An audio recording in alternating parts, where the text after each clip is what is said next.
We know a lot of you have questions. KPRC2 investigator Robert Arnold has been digging in to this issue all day long, getting you answers. He joins us now. Robert, you were at a press conference with the mayor earlier today, but he spoke just within the last hour as well. Yes, he did. The city took more than 24 water samples this morning and sent those samples to a lab for testing. But those samples have to incubate for 18 hours before they can be read to determine if, in fact, there are contaminants. That 18-hour mark comes at 3 this morning. It's going to be a critical hour because the results of those tests will impact whether the mayor can lift that boil water notice.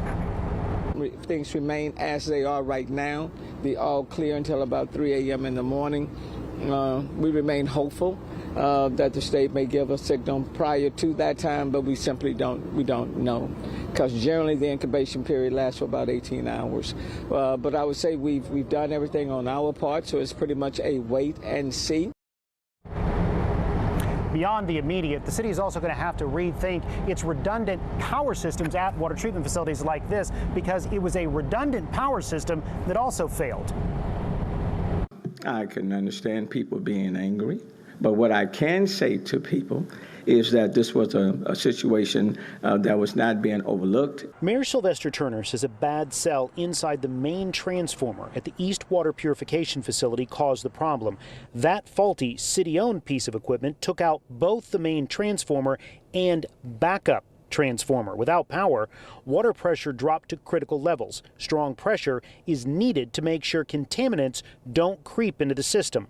The system had not had any indication that we had had the potential for contamination to get in. It took an hour and a half to fully restore power. There are backup generators on site, but the city has to ask NRG to turn those on. The city did not make that call since apparently it wouldn't have helped. What I'm being told, even when you have the grid providing power and you have your generators to step in, when these two transformers fail, it prevented the power to the system. The mayor is asking for a full diagnostic review to find out what went wrong and what needs to change. We had, state of, practice redundancy built into our system, but we're gonna push ourselves to go beyond that and ask those questions. Again, the city says they've received no indication at this point the water is contaminated.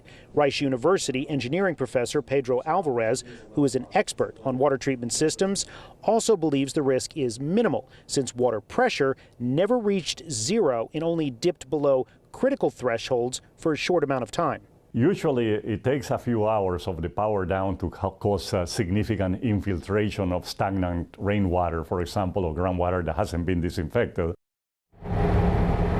Now, according to the mayor, for the majority of the system here, that critical threshold, the pressure went below that critical threshold for less than 2 minutes. There were only 2 spots where the pressure was below that critical threshold for 30 minutes. But again, the pressure never reached zero. All right, Robert, thank you. We know you'll stay on top of it, sir.